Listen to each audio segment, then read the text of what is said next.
All right, we're gonna call the meeting to order. It's 10 o'clock. All present. Get a motion to approve the. I'll make that. Go ahead, second. All in favor, say aye. Aye. Opposed? Any additions or corrections to the agenda? No. I'll make a motion for it. Okay, can I get a second? Second. Favor? Aye. Aye. Agenda's approved. Navigator, you're up. Where'd you like us to present from? I mean, we can stand here. Is it all gonna be on the screen or Yeah. Usually they stand out there in the corner. where if you wanna everybody can see. stand kind of by Derek here? You can kind of do whatever you guys want to do. Right there. Does this work all right? Well, so I will tell you, John is going to have, just for the sake of not having to plug in another computer, and he's the engineer on this. So he'll be able to jump around within the technical slide deck to whatever specific piece you guys would like us to jump back to. So it may be, I won't feel hurt if you turn your backs to me at some point if you want to do that. I probably should start by doing an introduction. Thank you to everyone that's here. My name is Elizabeth Burns Thompson. I see a couple of familiar faces. I know we've been up and visited with a few folks before. I do our kind of public affairs and government affairs work for Navigator.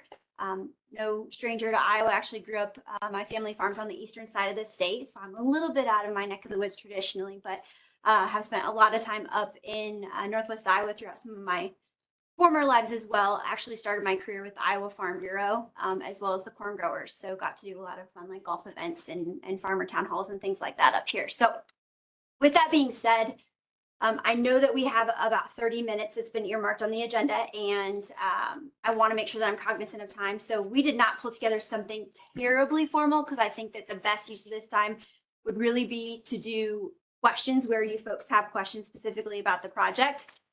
What I will kind of just lay a precursor of is where we've been, where we're at, and kind of where we're headed, and a couple key metrics of progress that we've made to date. So we introduced this project for those that may be new to the board. We actually brought this project forward back in late 2021. The initial anchor shippers on the footprint were the 8 Valero facilities, the closest one being here, obviously over in Albert City. From there, that footprint continued to grow. We had the addition of some additional facilities in Nebraska, on the eastern side of the state. So Dyersville, southeast Iowa, we actually added a fertilizer facility down in Weaver, so the far, far southeast corner of the state of Iowa, as well as an ethanol plant over in Illinois. Then come the middle part or so of last year, a poet actually signed on to participate in the footprint as well. With that announcement came 18 of their plants across South Dakota, Nebraska, and Iowa. Because of where we were in the IUB process and kind of the development work, we're only able to bring on the first 8 of those plants during this phase. So when you see some of our maps right now, you'll note that some of those facilities aren't on the footprint just yet. We have about 10 more poet ethanol plants that will come about as part of phase 2. So there are necessarily additional facilities we'll be adding to footprints. I don't believe that that adjusts or is an addition to the footprint here in Pocahontas, but I have to absolutely confirm that. So what does that look like? We did informational meetings with the utilities board. I know, like I said, some familiar faces. We were up and visited with a couple of board members throughout the latter part of the summer last year. We have also done a pretty intensive round of EMS trainings as well. That being a first step of what we would call a multifaceted process of really safety engagement. The first piece of that, what we did throughout, I think really throughout most of January and part of February, we broke down that 1,300-mile footprint into about 15 different unique segments. And we came in and did in-person meetings in each of those kind of 100-mile-ish spreads in the evenings, and then followed up and did some virtual meetings after that. The slide deck that we'll kind of highlight as you've got questions is actually some pieces from that presentation that we sat down with first responders as part of that training. That training regularly took between 2.5 to 3+ hours. So not something that we could condense down into 30 minutes today. But we have taken that and condensed it down to about an 8-page, I think, handout, which I actually just signed off the printing of this morning. So hopefully we'll be able to circulate that here after the meeting today so that you can see that more in user-friendly document. What else do I want to make sure I highlight? So where we are in progress with the land side of it as well. So we actually came to market with the project. The next step of that being survey work and kind of due diligence of winnowing down what was a pretty wide corridor. So the first maps that you saw, while they might have had a line on them, that line in real life was actually relatively wide. Sorry, I don't mean to keep my back to you. I don't mean to keep my back to you. I'm sorry. But about a half-mile wide corridor. What we've then gone and winnowed that corridor down ultimately to a proposed center line. Part of that being conversations with landowners, but a lot of that also being necessary survey work to help get the technical guidance on where that necessarily can and should be.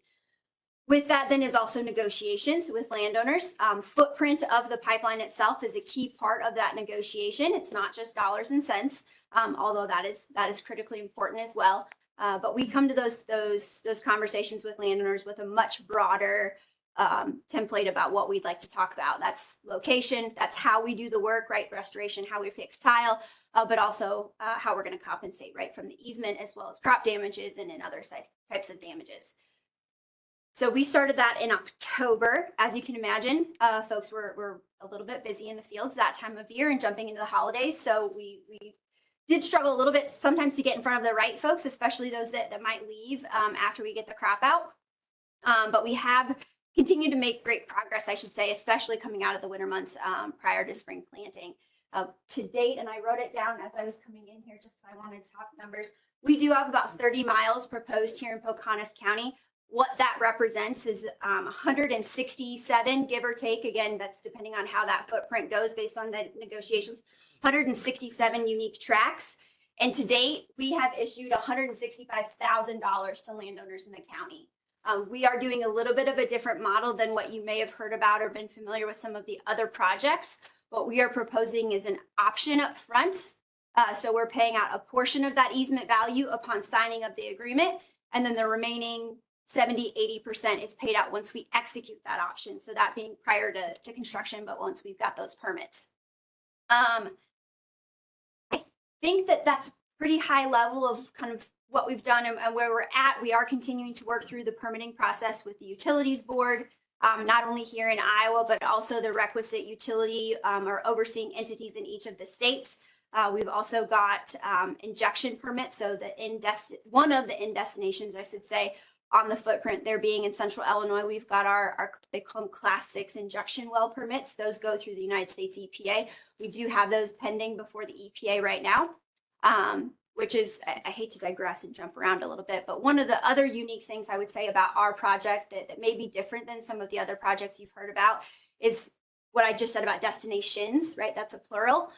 We are looking to implement terminals across this footprint. So generally pipelines have been point A, point B, right? You'll hear me talk about, and our team really talk about how this is meant to when we're developing dynamic infrastructure. Our shippers, i.e. those ethanol plants and fertilizer facilities, they want access to sequestration for that CO2, but they may also want and need access to existing markets that exist for CO2 today, as well as those in the future. So right now, what that looks like is generally dry ice, bottling, if anybody's got a bubbly beverage with them. Hog processing is also a large user of CO2 currently. The size of that demand is minuscule in comparison to the amount of CO2 that will be managed by projects like ours and others that are coming forward. However, we do know that there's a lot of technology out there that's looking at how do we turn what is a waste into a value-added products for the future. That's going to necessarily still take some level of aggregation, right? It's the same thing that we didn't build an ethanol plant on every single farm. We pull grain from a lot of different farms to fuel a facility. The same could be said with CO2. It's going to take CO2 from a number of facilities to fuel at a commercial scale any one of these innovative ideas that they're talking about kind of from a technological perspective. So another key point that I wanted to highlight. I think with that, being cognizant of time, and I know we've got John Marney on here as well. John is part of our engineering and operations team. He's available to kind of get into the weeds on whatever level of technical questions you may have. Again, I wanted to make sure I reserved both of this time to be able to decipher through where there was questions from the board. So John, do you want to say hi and introduce yourself to the group? Yes, good morning. Hopefully everyone can hear me. My name is John Marney. I'm a project manager with Navigator CO2, and I'd be delighted and happy to answer any questions that anyone may have.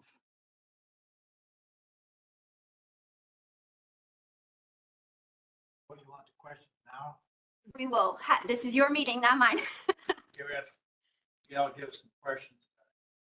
We know that you're concerned about safety of the CO2 pipeline since we are running a tape above it that will be monitored 24/7 and have shutoff valves. But the landowner is unable to get liability insurance for the land with a CO2 pipeline. It appears $1 million being offered in easements contracts would not be sufficient if a pipe would rupture. Where else can the landowner get more coverage? And Sure. consider the extra cost. Sure. So that's a good question. And I think where there has been a misconception, this pipeline, the insurance coverage of this operates exactly the same as pipelines that we are familiar with from a natural gas or a crude perspective. Natural gas and crude are also deemed pollutants. So too is CO2. You do not carry liability coverage on a CO2 pipeline. You do not carry liability coverage on a crude pipeline. You do not carry liability coverage on a natural gas pipeline. The company carries that coverage. And it also does not void your ability to still get homeowners insurance or other blanket type policies on that particular piece of property. This operates exactly the same way. I know there's some letters out there that have been, that have circulated that try to state that somehow it's basically what they're saying is CO2 is indeed a pollutant, but so too is crude, so too is natural gas. They will operate much the same. We also have an indemnification clause in our easement language. I'm happy to share it with the board after the fact. We can pull that out of that so that you can read it for yourselves as well. And again, that language is subject to landowner negotiation too, if they'd like to strengthen that. Homeowners insurance. No, and they wouldn't, you as a landowner don't have liability insurance over those assets that go through on an easement. You wouldn't do that on a crude pipeline. You wouldn't do it on natural gas. You still wouldn't do about CO2. So it's not new and unique. Lower elevations, how far away from the CO2 pipeline is it safe for human and animals to reside? Please give reference to study sites and data. Sure. So I think the underlying question there is what's the setback distance, right? How far do you need to be away? John, I'm going to tee this up to you if you want to bring up kind of how we've done the chart with the different levels of setback rationales. If you want to bring that one up. Yeah, I can bring that up. Give me 1 second, please. And I'll show you kind of what we've done as a company. Excuse me, what we've been looking at. Pull this up.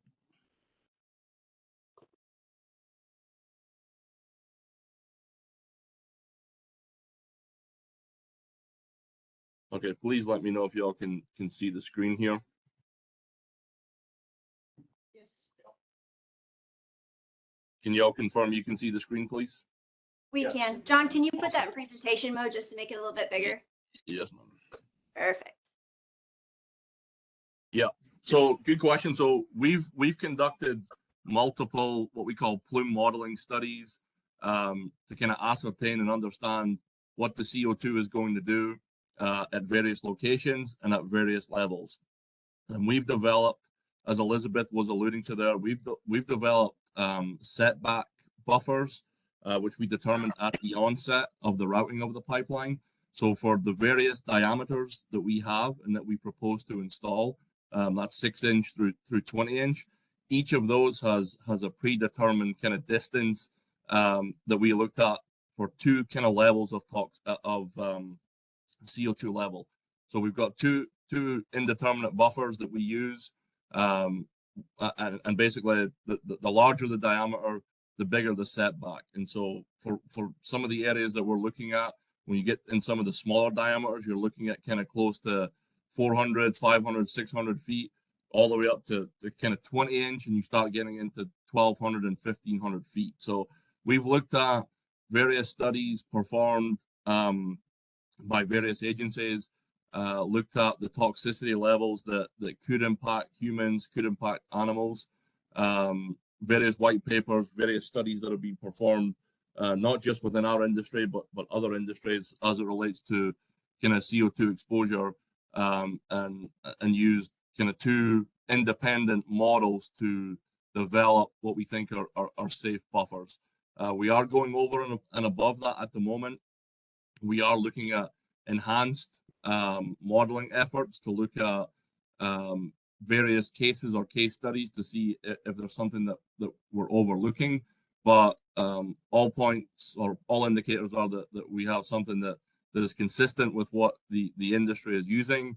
And obviously, a lot of the routing that we've put in place at the onset has looked to avoid private dwellings, highly populated areas, sensitive areas, and as you can see on the screen here, kind of some of the things that we've been looking at. John, we might just let's pause on that one. I think what I'm gonna be honest is there's not a numerical value that you're gonna walk away with today that you can apply uniformly on every piece of every part of the pipe that's of a uniform size, right? We have to look at, and that's why there is modeling, because there isn't just to say 16-inch, which is what goes through Pocahontas, that the setback necessarily should be X because the plume is always uniformly X. That is just not the case. We are modeling at each individual kind of segment, maybe not each pipeline segment, but generally between two valves, or looking at it on a very localized basis because it isn't so uniform. It's the same. I'm trying to think of another analogy. You know, the spacing of valves is also not just a blanket every 7 miles, every 20 miles or something like that, right? You actually look at the unique properties of the landscape itself, the same way that we don't just go out and put stop signs every so many miles. You actually apply them based on the circumstances or the need of the intersection, right? Or the landscape that exists there. They're not spaced just based on a distance, they're spaced on the needs. The same could be said with the routing as well as the factors that go into safety there. You know, there is actually kind of some unique analogies between that, but there is not a one size fits all number that applies uniformly all the time everywhere, because you have to take into so many different variables. Is that helpful? Agree, along with it, stay in a low lying area like a valley or a lower elevation. Sure. A lot of that is a function of atmospheric conditions. When we are doing these models, so what John had mentioned there, so when we ran the DNV model. So those of you that may have seen that test rupture video, where they actually effectively put dynamite on top of an 8-inch pipeline and blew it up so that they could model what is the distance of that. We used that. And then we also used Aloha, which, thank you, John, for having this up on here. Aloha might actually be something that your local EMS folks are familiar with. We found a lot of counties are familiar with that particular model. We use both of those and overlaid them under worst case scenario. Again, I don't have a numerical X amount of minutes or X amount of time. What we can, John, maybe jump ahead to the DNV slide.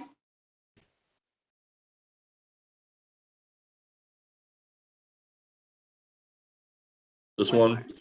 Yeah, there. So, there we go. Yep. And John, maybe talk through what they're seeing there, because that shows you what that test rupture, just how quickly that dissipation took place. This obviously being a test scenario, but a factor of concentration and time. Go ahead, John. Yeah, so this is the video that's, I think a caveat is very important here. The video that's circulating or has been circulated previously is essentially it's a sped up video, right?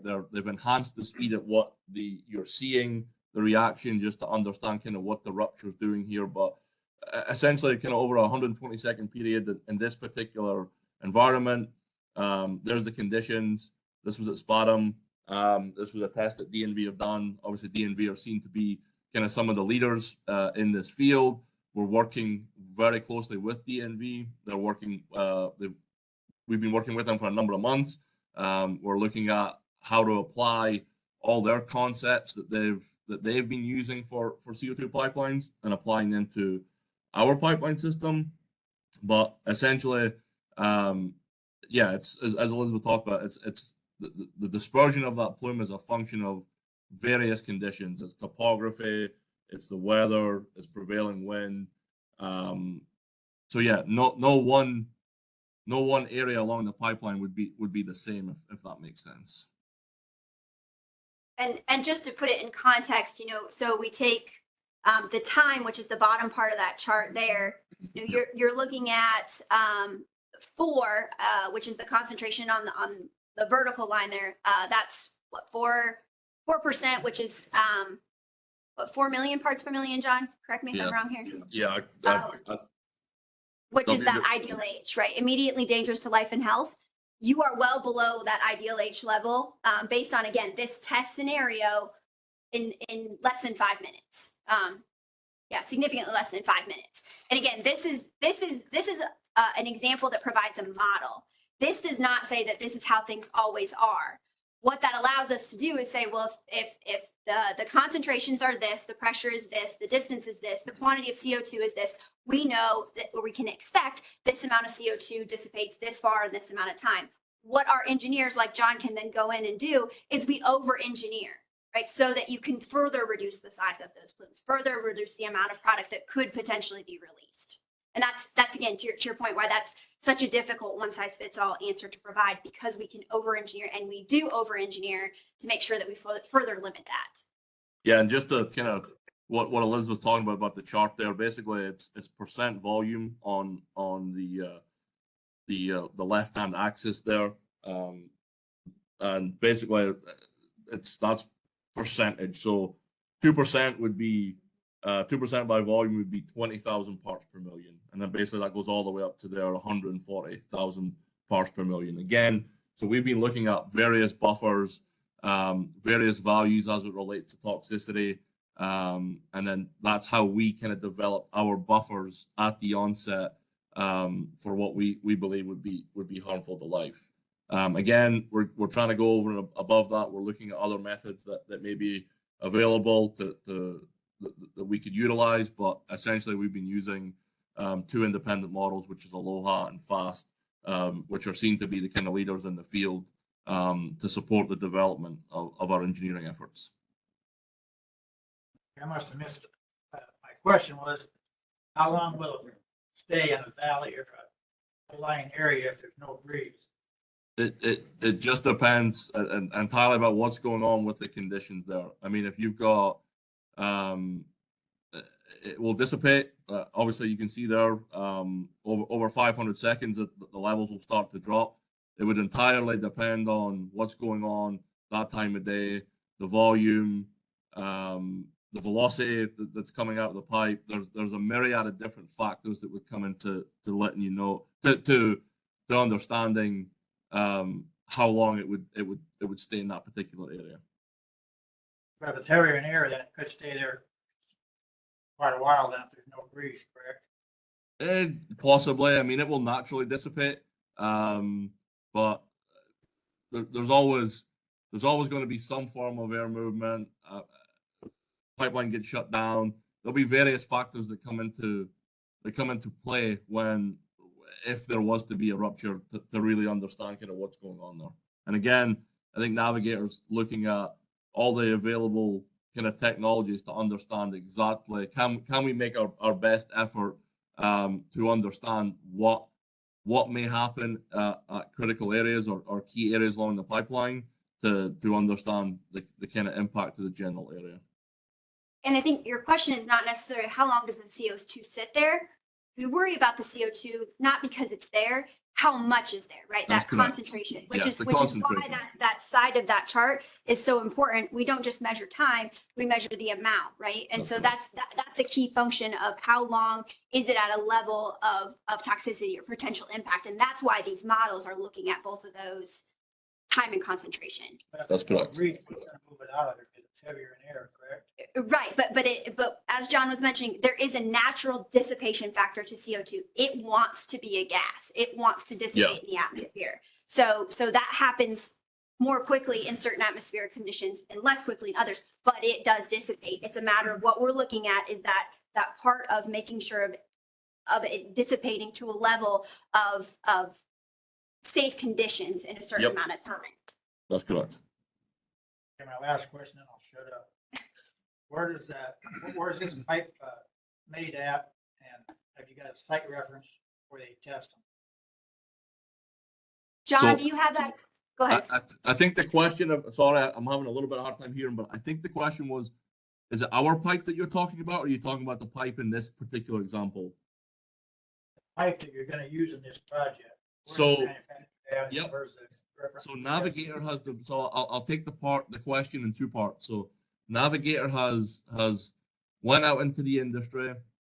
We've looked at, so basically API 5L, you'll see that reference quite a lot. API 5L is kind of really the governance standard for a lot of pipeline projects, call it within the US, and it's applied probably globally as well. It's a standard that kind of everybody uses.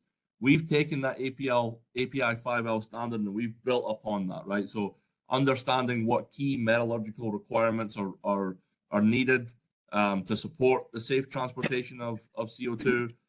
So we've developed call it a line pipe specification that is for this particular application, that is specific to Navigator, and is based on all of the information that's out there within the energy services industry. And that is, we've essentially developed what we think is a very robust specification. So that's the first part. The second part is we're in with that, and with the level of kind of robustness that we're looking for, right? And that focuses on the metallurgy, the quality, and the inspection. Like, there's various aspects that go into basically not just, hey, can you make or fabricate this pipe for us, but what goes into basically overseeing the manufacturing of that pipe and then the safe transportation of that to the field.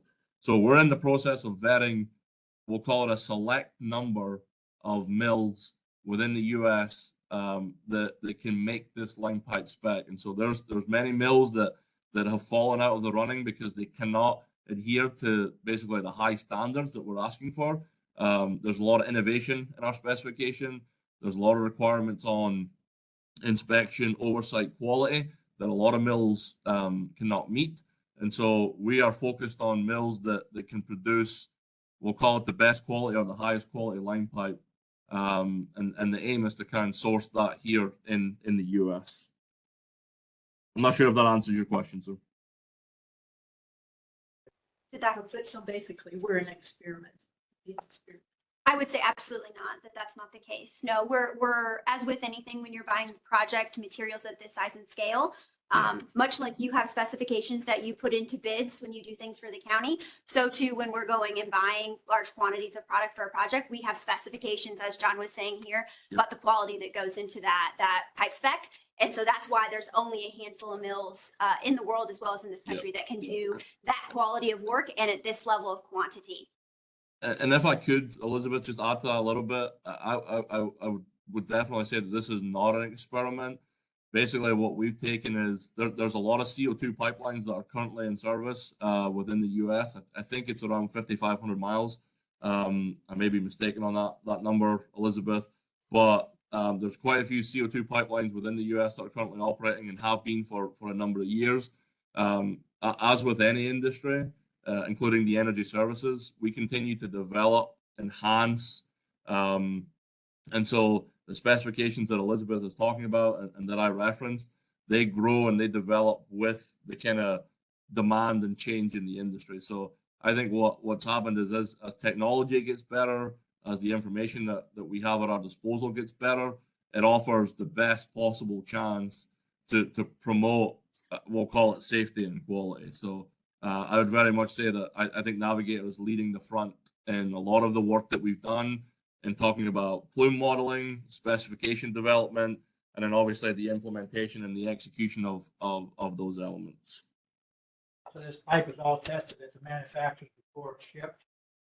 John, Yeah, there will be various stages of testing. There'll be various stages of inspection.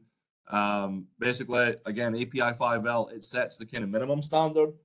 We've went over and above that. So yes, there will be various tests, procedures, inspections performed on this pipe all through the stages of manufacturing. And then obviously once we get it into the field and once it's installed, it'll go through rigorous inspection and testing again before this pipeline can be put into service.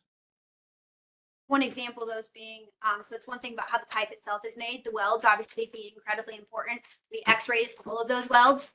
Additionally, before any CO2 is put into the asset, we actually, what they call hydrostatic test. So they fill it full of water, they pressurize it up to 1.25 times above the max operating pressure. So the pressure points that you're seeing in terms of our MOP or our max operating pressure, we go above and beyond that by another quarter. And that system must hold that for 8 hours. And that becomes effectively the baseline that we then submit into PHMSA that then goes back as our operating records, in addition to the PIGs or the pipeline inspection tools that they'll run through every, I think, 2 to 5-ish years, I think on average is what they look at. So be cognizant of time too. So we could talk about this for hours if there's, okay. We will go as long as you guys want us to be here. Yes. I have a question. So these 2,500 miles that you said we have, are those of the CO2 that supercritical? So it's about 5,500 that operates in the United States right now. And yes, those are all in the supercritical state. Ones that would be closest to us here in Northwest Iowa, there is a line in North Dakota. I think it goes from Canada to North Dakota. They operate at a very similar pressure point. They're in a supercritical as well. I think that line is about 200 miles. That's a Dakota Gas project. There's another one as close as Kansas, where it's linked up to actually an ethanol plant there. They operate also at a very similar pressure point. I think that's a shorter line, but those have been in service for, I want to say one of them from at least since 2014. If my numbers are right, I can double check on that one specifically, but that's an item that would be in our materials. But we have had these not just in the United States, but here in the Midwest, right, for a number of years. How long would it take regarding a rupture?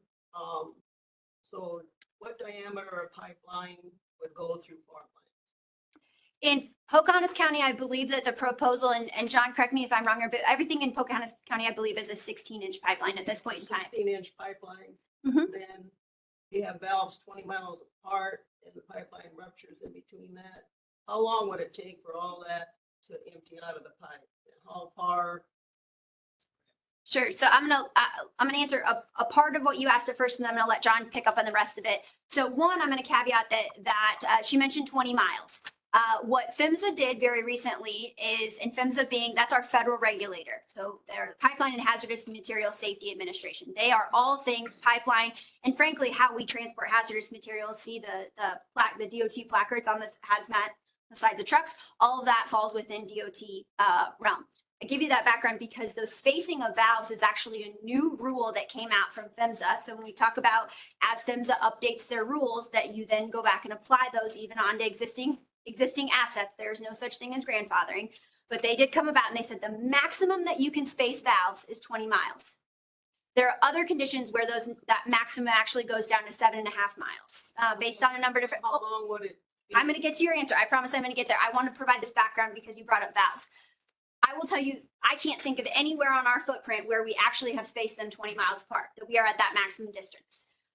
The function of how much comes out of that, again, is John, I might let you take, but if you look at that chart that you see up there from the DNV example, you have an immense release of pressure at first. So there is, John, help me with the name of this release, but effectively that release of pressure where a bulk of the CO2 comes out, and then you have what they call passive release, and that's where the tail kind of starts to come out, right? So there's no longer the level of pressure in the pipe as much, and it's just slowly coming out. Now that's a type of, we're assuming worst case scenario, complete guillotine type leak. But John, do you want to pick up on kind of putting into context what that looks like?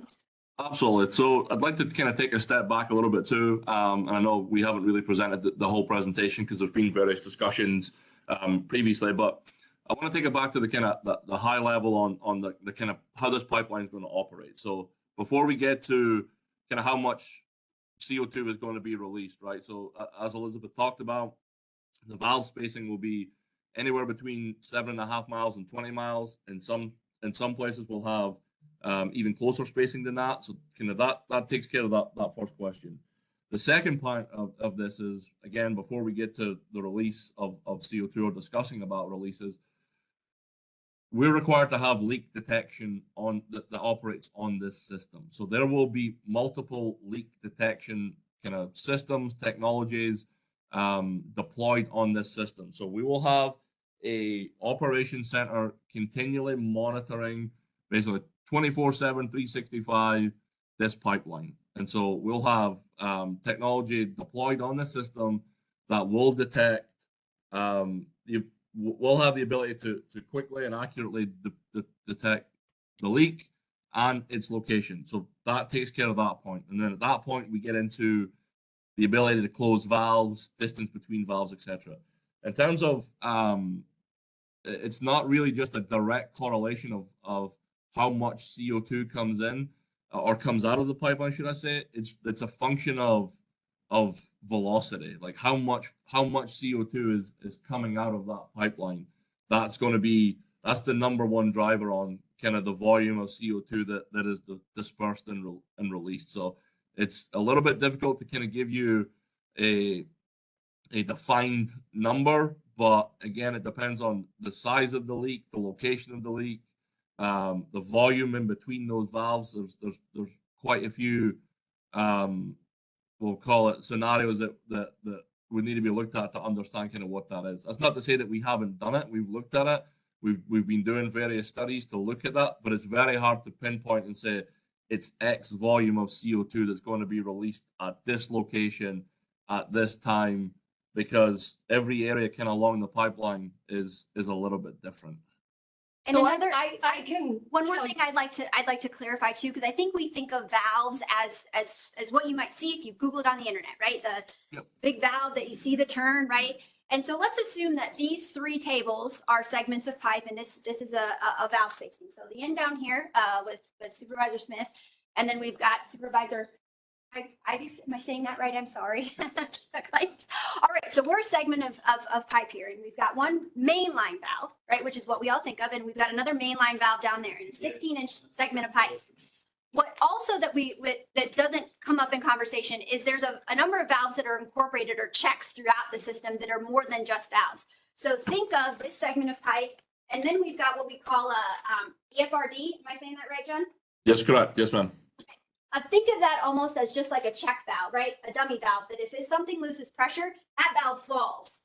And so everything that was sitting back here, I like that we have this, I can do more examples, right? Everything that was back here no longer can escape because that check valve, it prevents backflow. So to say that there might be a rupture in the middle of a 16-inch pipe between X and Y mainline valves, we further restrict that via things that we're incorporating like the EFRDs or those check valves internally as well. And we'll incorporate those even more so than the mainline valve, which are the ones that we talk about more because you see the regulations, that sort of that, and those are above ground structures as well. So there are more layers of engineering that go into further restrict the amount that comes through beyond what you see on the surface, if that helps. Okay, Elizabeth, my turn. Yes, sorry. Okay, so, last week in North Dakota, Mr. Briggs, who was an emergency responder to Sartarsha when the rupture occurred, he gave testimony saying that his team arrived 2 hours after the rupture. It was still rupturing. CO2 was still going out of the pipeline 2 hours later. He said it sounded like a jetliner had crashed. It's not a few minutes that it takes the CO2 to disperse. It continues. In Sartarsha, it took 2 hours. This is dry ice that is escaping the pipeline. There was an instance where one of the Sartarsha pipelines froze open because it's dry ice. It didn't shut. The valve didn't shut. It's dry ice. It froze open. Mr. Briggs also testified that 1,000 feet from the initial rupture point, everything was frozen. After. The day after, when overnight temperatures had been in the 60s or 70s. This is not safe, Elizabeth. You cannot tell me, and quite frankly, I'm offended that you try to tell us that it is safe, because it is not. Happy to go through the elements of Sartarsha. Our teams have read through that report. I'm not here to defend another company, the way that they've operated their infrastructure and obviously done so inappropriately, as was documented by the PHMSA record of how do I But put you are that? asking us to trust you, and you have no track record. There is no Navigator CO2 pipelines in this country, correct? You are correct. Yeah. There are thousands of miles of pipelines that the Navigator team has developed. And we have also added to our operating team as well with folks that have worked on some of the CO2 assets in this country. So the team does not exist the same as what it has been in the past. So we have added expertise in this particular space to ensure that we have experts working on this as well. To your point on temperature though, John, do you want to jump ahead to the phase change chart? Yeah. I think it's, I think that's towards the beginning yep. to showcase. So when we talk about, it existing, we will move it for all intents and purposes. That is supercritical. That a function of both temperature as well as pressure. If there is a loss of pressure, as was said here, that drops significantly, both temperature as well as pressure. And you go, for all intents and purposes, it wants to go to a gas as quickly as possible. So you'll see it will follow that line on the left side rather quickly as it goes through that temperature drop. And I don't know, Chris, if you want to add anything into that. Regarding the frozen trees and everything within 1,000 feet. Okay, it's going through cropland. You got 1,000 feet, then a frozen corn, and it's not gonna go to the ethanol. Okay, so what's that gonna do to the ethanol plant? What's that gonna do to the farmer's income? You got a whole lot of scenarios you aren't even thinking about. Well, so one, we are required to operate this asset safely, and we are also liable for anything that happens that would not happen. Let's see your insurance papers. Let's see That your insurance. indemnification is part of the, that indemnification, that indemnification language between us and the landowner is written into that contract. Is the and contract our- the same though if you use eminent domain? Yes. Yes, ma'am, it is. And we are required to be bonded and carry insurance as a condition of our permit. So we don't get to just build a pipeline and operate it because we say so. We have to go through checks and balances with the state. The Utilities Board does this in any other type of pipeline as well as CO2s.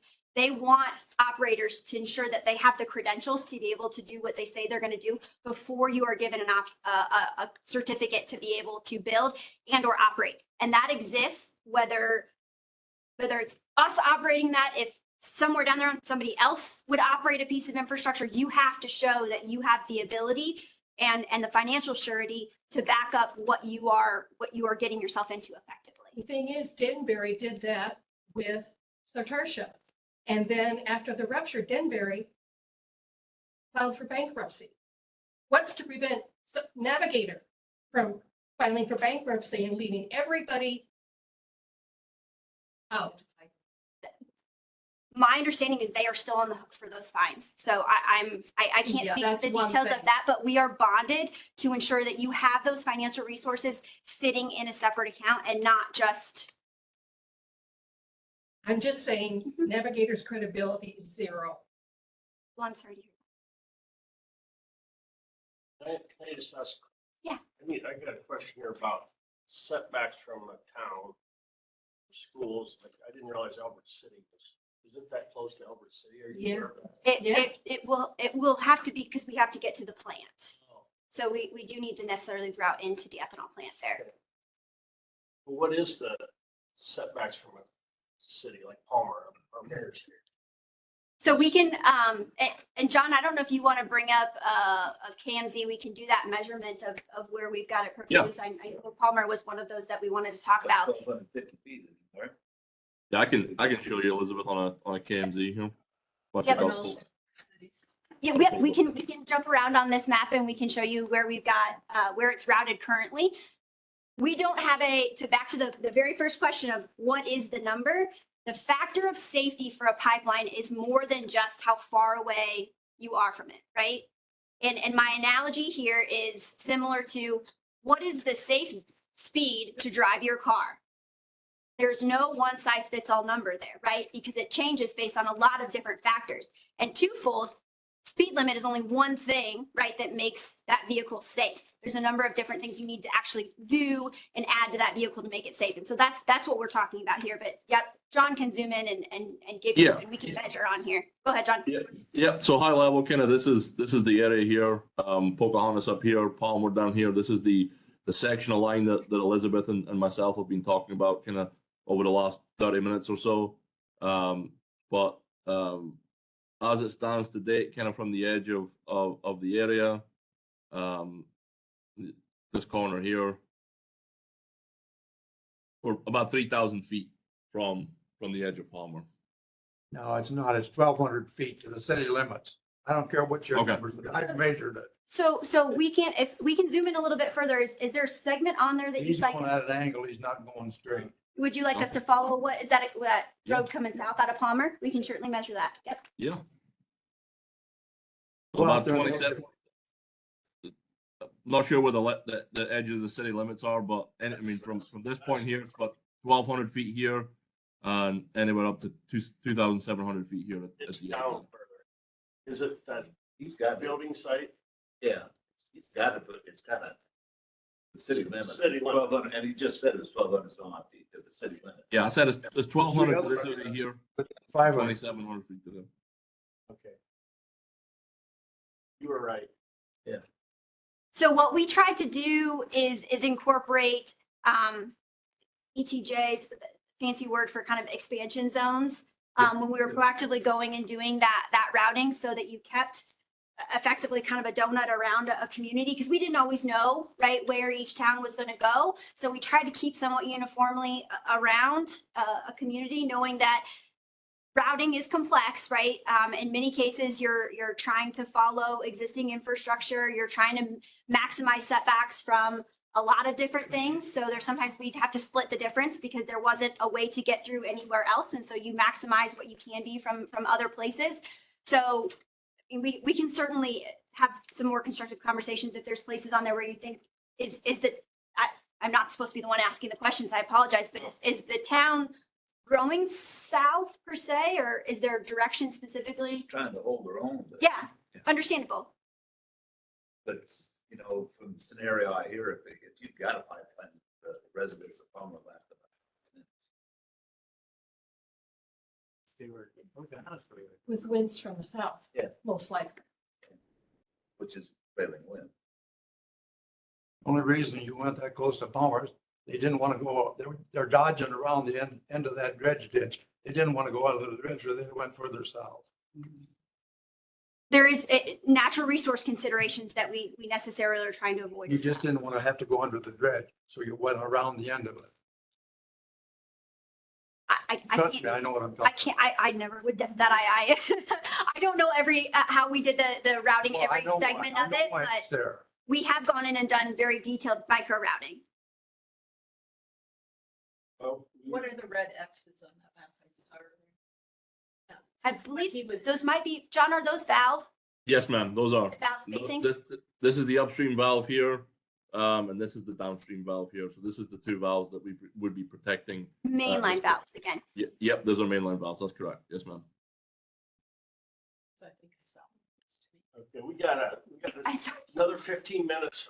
You were gonna show questions Albert with City. this other, but Albert City's kind of, I know it's close, but it's kind of in Univista County, but. I this know, is- but we're Albert City. I know you are, but what I'm saying is we could be here all Those day. people aren't And concerned. our land agents can certainly, if it sounds like you are close to or on the line, they have the ability to zoom in this Google Earth and do that type of work with you. So I encourage you to sit down with your land agent and have them show you some of those things as well. That's gonna help a lot, isn't it? Yeah, well, I just want to know, what are they doing to help the school prepare, and what financial assistance are they giving for those preparations? Yep. So I guess one of the things that I didn't highlight when I started talking through what our multi-step EMS kind of preparation is, we went out and did the trainings back in January and February. The next step of that being in August. Actually, I was on a call this morning talking about what dates throughout August and potentially September we're going to come out and do those local meetings. But what we're gonna do is sit down and have effectively a big roundtable with the local EMS folks to collaboratively develop that plan. Because just like we mentioned before, no two pieces of that pipe are the same. We want to make sure that those plans also reflect the unique circumstances and surroundings of that infrastructure as well. So we'll come out and do those meetings in August/September, depending on how timelines. From there, then, and I swear I'm getting your question, is what we call equipping, right? So we'll come out and figure out, we'll do an inventory based on what happened, what's in that plan. What are tools, technologies, trainings, things like that those teams need. Make sure we have those resources in place. The fourth step of that then being we go out and do drills, right? We want those to be more than just words on a page. We want to actually run through scenarios and make sure that everything works, our folks are trained, everyone knows what needs to happen. And that only at that point, then would we put the asset into operation. And at that point, we're looking at like 2025. So we still have a lot of time or a lot of runway ahead on this particular project. So there are not shovels going in the ground, in a number of weeks on this. This is. So it sounds like there's really no hurry for us to sign with you until you get this rest of this figured out. We would like to have constructive conversations. So I would encourage you to continue visiting with our team, please. We're waiting for some of the data. All right, you want to wrap it up? Elizabeth? This is your meeting, so you tell me. We're happy to be back anytime. We Yes. got a lot more stuff going on today. Absolutely. So.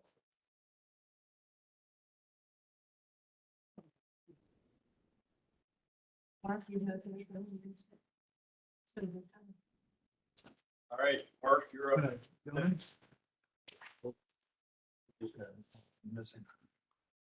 My name is Mark Johnson. Our family has a century farm that Navigator is proposing to rip through. There'd be over 20 drainage tiles that would be destroyed. As far as fixing them, the representatives have the tiling contractor who was in another county told a landowner that gave him tile maps and soil maps that we have a timetable to keep. He left the landowner's maps on the table when he left the room. He did not want to see the maps. Okay. Navigator personnel are paid to say what their company tells them. Us landowners against these hazardous CO2 pipelines are speaking out against them out of our own pockets. These hazardous CO2 pipelines are not needed. Press release January 9, 2023 from the Iowa Renewable Fuels Association. And I read their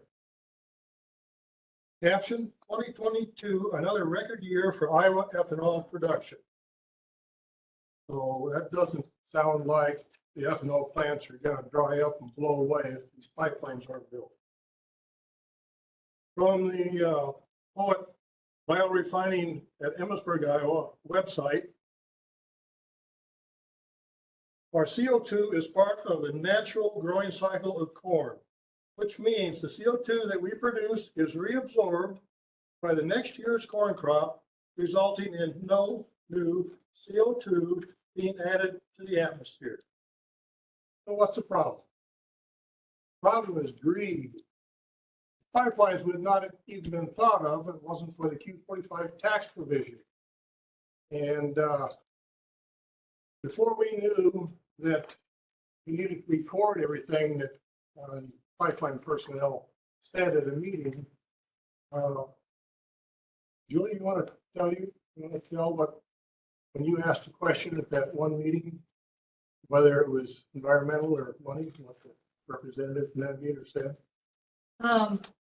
That was in Charles City, and basically, the gist of the conversation was that there is no environmental interest in putting in these pipelines. It is all economic. I got a question. They got the route already planned or something like that? I mean, if you haven't been notified anything, they're not close to yet. I mean, on your ground. It can always change. Yeah, it can change. You can get copies of the maps online. Okay. As far as the safety, these hazardous CO2 pipelines would never be safe. There's a 67-foot zipper rupture of a 16-inch natural gas pipeline in a remote corner of Texas. That pipeline operated at 1,133 PSI. The incident report described the apparent cause of the rupture as, quote, unknown, unquote. Navigator is proposing a pipeline operating pressure of 2,100 PSI, about twice that of this Texas pipeline rupture. Navigator proposes that pipeline go through the heart of Iowa, not a remote corner like the Texas pipeline rupture. Best I could figure from Navigator's proposed 29.53 mile route through Pocahontas County, compared to the Pocahontas County plat book, there would be 102 occupied residences within 1 mile of the hazardous pipeline, plus the town of Paul. How many people are going to die when this hazardous CO2 pipeline ruptures? The Keystone Pipeline Operating Company, TC Energy, stated the rupture of its pipeline in Kansas on December 9th of 2022 was caused by a combination of, quote, faulty weld and bending stress fatigue, unquote, according to an independent lab analysis. The failed section. TC Energy said in a statement, and I quote, although welding inspection and testing were conducted within applicable codes and standards, the weld flaw led to a crack that propagated over time as a result of bending stress fatigue, eventually leading to an instantaneous rupture, unquote. Our soils in Iowa are flexible, they're not rock. But speaking of rocks, how many of you farmers have to go out year after year and pick up rocks that weren't there the fall before? Rocks and other solid objects move up and down in Iowa soils. Pipelines would move up and down in Iowa soils. The soils are elastic. Depends upon how much water is in them, how fast things move through there. Eventually, these high-pressure hazardous pipelines would move out of the soil, or they would move in the soil. They would flex, crack, and rupture. Navigator CO2 pipeline people can say whatever they want about the supposed safety of their pipelines, but the greedy investors funding Navigator, its officers, and employees of Navigator will not be the ones living next to this hazardous pipeline. They will not be the ones being asphyxiated or frozen to death by a super cold cloud of CO2 when the pipeline ruptures. We, our friends and neighbors, will be the ones dying. Elizabeth Burns Thompson, at the meeting in Fort Dodge in August, I asked you a question and the meeting was cut off by the IUB person before you could answer. I'll answer you the question again. I'll ask you the question again.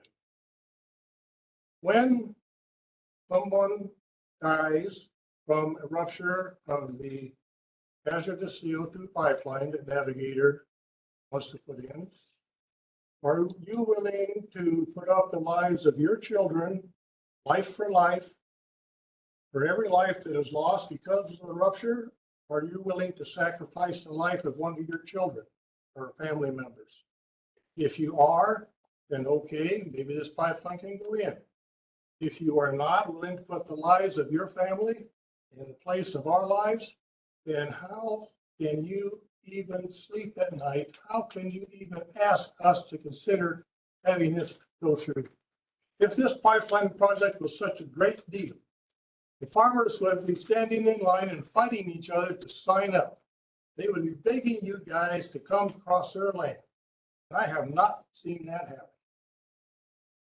So you have no trust with me or my family. We do not want these pipelines anywhere near us. We think it's a total farce based on greed. And we hope and pray that the IUB does not grant you your permits.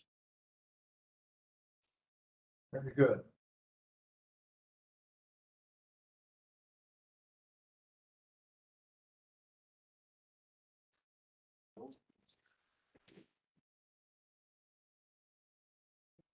I'd like to ask what the proposed lifetime of this pipeline is. How many years in the future are we going to be living this danger? Is that, I'm happy. can you answer that? Yes, sure. So, we don't have a necessary lifespan on the project. Right? As I talked about before, we're actually building in assets, right? Terminals and other pieces of infrastructure to allow for, as the marketplace continues to evolve, such that maybe all the CO2 doesn't need to go to sequestration. There are places to further refine it here in the Midwest that you still are going to need transportation infrastructure. Because to the point before, I would much rather have this product moving in a pipeline where we have the control over so many more variables than having it moving as a supercritical pressurized hazardous liquid going down our interstate systems and 18-wheelers or going down our railroads, because that's how it moves right now. I do want to clarify one point that was mentioned before. Your question, sir, about whether or not you've been notified or whether or not the route could change. If you've not received a notice from us, you are not on our route and you are not in the corridor. So we could not be on anything that you would own unless you've gotten a certified letter from us. So while there's flexibility in how we can move, it's only within that corridor that we've noticed already. So just to clarify. Unless you messed up, you know, they sent all my information to California. I didn't find out for. We use the tax rolls. So whatever was on the tax rolls is They the messed information up that the we were given. Name of the trust with another name. And they said that as far as the route, they had maps and tiles and all this and brought it to the fellow that was to negotiate with. And he said, this is the report, this is the way it'll be done, and it will not be changed. They've never changed it anywhere. I know we have changed the route hundreds Not of one times. City in eastern Iowa. Hundreds of times we've made route completion. I would love to take your information Okay, after the meeting and we're I would a mile south personally of follow Palmer up then. with you on that. I want to be cognizant of your time. Yep. Elizabeth, I Yes, would sir. like an answer from you. Yes or no? Are you willing to put up the lives of your family, life for life, or lives that would be lost? Sir, And that's then inappropriate. provide- That's inappropriate. That is inappropriate. Let's, That is inappropriate. we're dealing with safety concerns here. Mark, so, Okay, thank you. I'm sorry. Thank you for your. That's all that. It's 11 o'clock. We have more stuff on our agenda here, so I think we're gonna end this meeting. Anybody can stick around and listen to the rest of our meeting, but we have to move forward. Thank you, guys. Thank you, everybody, for coming. Yeah, you can, this is what outside your.